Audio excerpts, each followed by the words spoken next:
Jack Lemmon's stardom spanned decades, with performances that dazzled and moved us. He could make you laugh and cry without even breaking a sweat. You only need watch the ending of Mr. Roberts to have the actor send chills up your spine and tears down your face. Right now, I'm looking at something that's hanging over my desk. A preposterous hunk of brass attached to the most bilious piece of ribbon I've ever seen. I'd rather have it than the Congressional Medal of Honor. It tells me what I'll always be proudest of, that at a time in the world when courage counted most, I lived among 62 brave men. So, Doc, and especially you, Frank, don't let those guys down. Of course, I know that by this time they must be very happy because the captain's overhead is filled with marbles. Frank, what is it? Mr. Roberts is dead. This is from Fornell. They took a Jap suicide plane. It killed everybody in a twin 40 battery and went right on through and killed Doug. Some other officer in the wardroom. They were drinking coffee when it hit. Yes, who is it? Captain, it is I, Ensign Pulver, and I just threw your stinking palm tree overboard. It was fitting then that one of his final films was a meditation on death, Tuesdays with Morrie. The best-selling book tells the true story of Mitch Albom, reconnecting with his old, wise college professor, Morrie Schwartz, who was tragically dying of ALS. Albom gleans wisdom from the old man on life, death, and just about everything else. And when it came to casting the old sage, Lemmon was chomping at the bit for the part. Little did the cast and crew know that Lemmon was also slowly dying of bladder cancer, making the film all the more powerful. Director, Mick Jackson.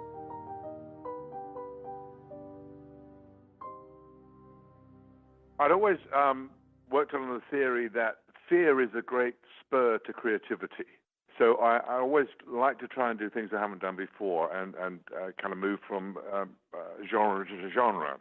Like I like to follow a comedy with an action film or a musical thriller or a social issues movie, just because there's the chance every time that I will fall on my face.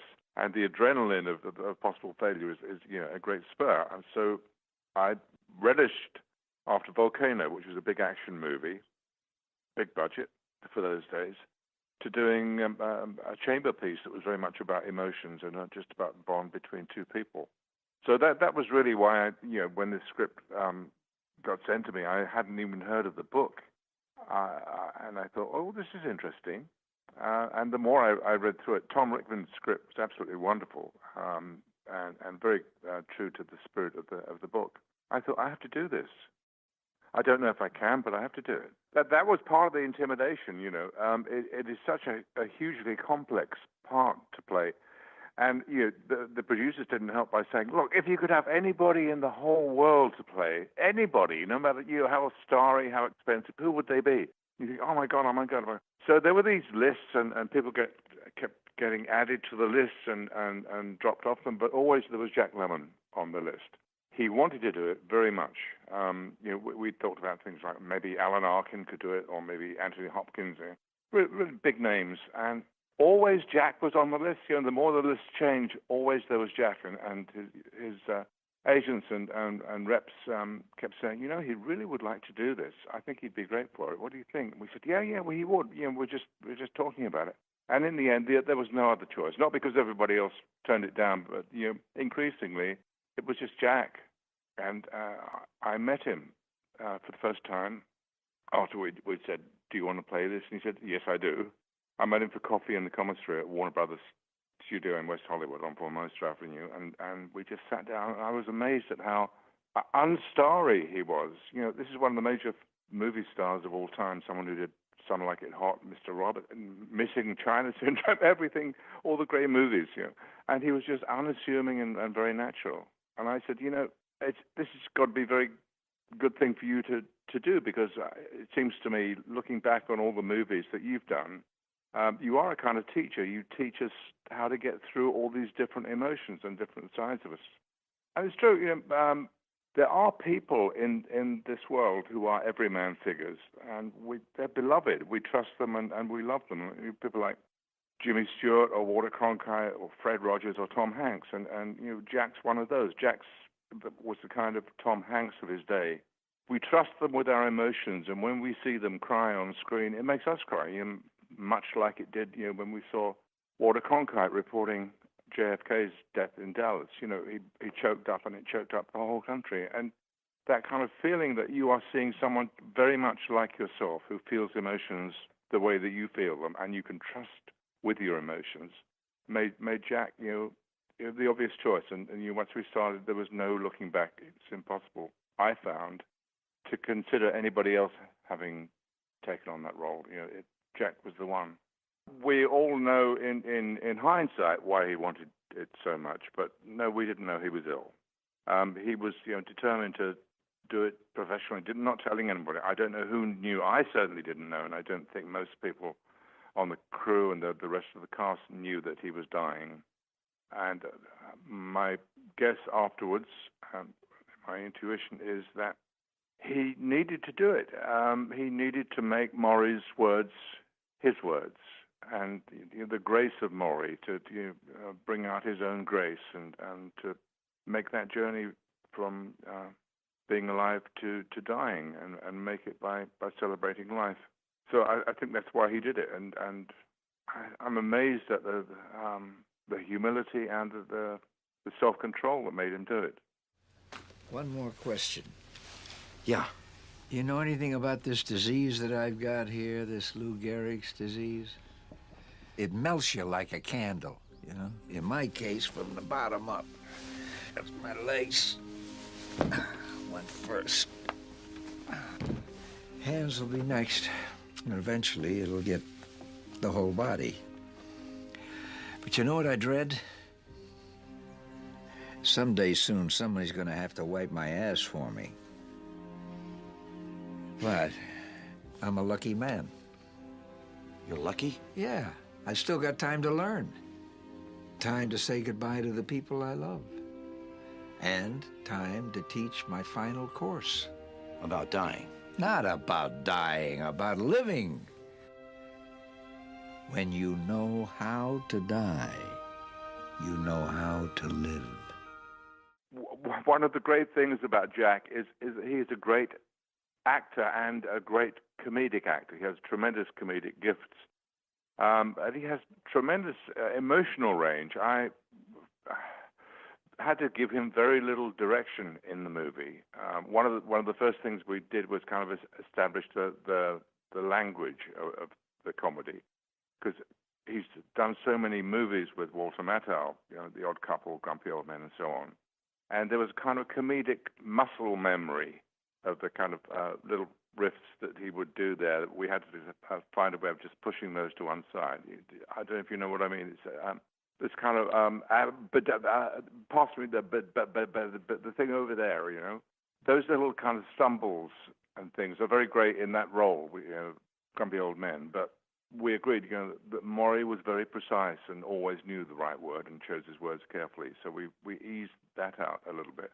But beyond that, you know, he so felt the part. It was just really being a coach to him and Hank, and just whispering little kind of suggestions, but nothing that he hadn't already thought of.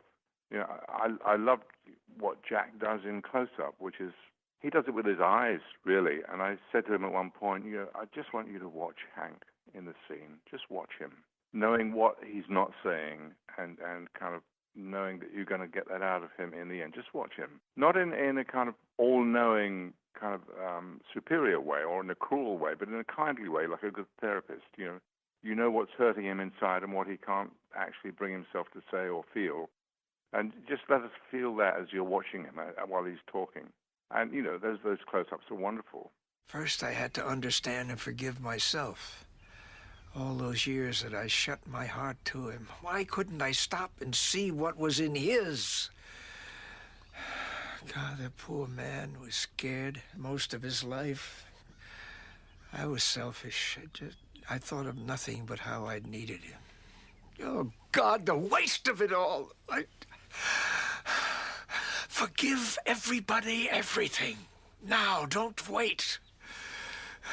Not everybody has the time that I'm getting.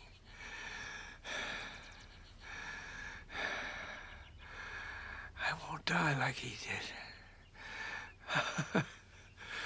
I'll be surrounded by love. My family, my friends, at peace. Yes, the tension of opposites. We learn from what hurts us as much as what loves us. Jack is one of those very gifted actors who can cry exactly when needed. And you do take after take, and the tears always come practically on the same word every time. I mean, he had a tremendous natural grace and kindness to him. Maybe being a movie star isn't about being standoffish and all the rest of it. You can be a decent human being, a kind and generous human being, and be a movie star. I think Jack certainly enjoyed being a movie star. He was God knows how many decades he was a great movie star. A little tongue-in-cheek, I think. But when we were shooting Morrie, he had brought his own director's chair to sit in with his name on it. But it was a leather-backed with embossed leather Jack Lemmon in gold at the back. And his poodle, Chloe, was trained to just sit by the chair and watch Jack, and knowing that she didn't have to go up to him during a take and so on. One of the great memories and a missed opportunity on my part was the times in between doing takes when everybody's busy and I'm rushing around like a director, getting things organized and so on. And everybody who was not busy was just gathered around Jack at the periphery of the set. He had at his request a grand piano brought in and a video player. So through the whole shoot, he would be, playing tunes from the soundtrack of his movies and playing whole movies. Had a whole pile of things. And whoever on the set, from props or costume or makeup or whoever, wasn't busy at that moment would join this little group around Jack. And knowing that, this is one of the great movie stars sitting here and just running through Mr. Roberts and The Apartment and Save the Tiger and Days of Wine and Roses and singing songs and getting everybody to join in. A wonderful image. I mean, as a kind of homage to him that the whole crew paid. They weren't aware that's what they were doing, but it was just good to be with him and look at all the stuff he'd done, and it was just incredibly impressive. The final image of Lemmon from this film is him dancing gingerly on a single spotlight floor. And even though he's ballroom dancing, wearing a sweatsuit, with mismatched Chuck Taylors, with the only accoutrement being a towel hanging on his shoulders. But when you see him, you swear he was wearing a formal tux. Because Lemmon never brought anything less than grace, charm, and class to the silver screen. One of the last things we shot in the movie was the scene at the end where Mitch gets the news of Morrie's death. He's playing the piano, and the camera tilts up from his fingers playing the piano to a slow motion shot of Jack alone in a ballroom in the spotlight dancing the tango. And that was, in fact, in the Ambassador Hotel ballroom, now long gone. A photograph is still I treasure on my wall, which is me kind of beside him trying to teach him how I think the tango should be danced. But he was very, very gracious. He was not physically agile by that moment, and this was supposed to have been Morrie before he got Lou Gehrig's disease, so he had to be a good dancer. So he put all the physicality he could into making it seem smooth and easy. We knew it wasn't, and it must have been aching in his limbs and everything to do it, but such a professional actor. Jack was just so gracious. He had this sort of catchphrase before we'd do every take. He'd kind of flex his fingers with his arms stretched out as if he was a pianist getting ready to play something, and said, "Magic time." I mean, he meant it for real, you know, that we're going to do something here that will exist forever, as long as there is celluloid or digital files or whatever. But we're making something for the ages here. Every time that camera rolls and we, as actors, go in front of it, we make the magic or we don't. And he did.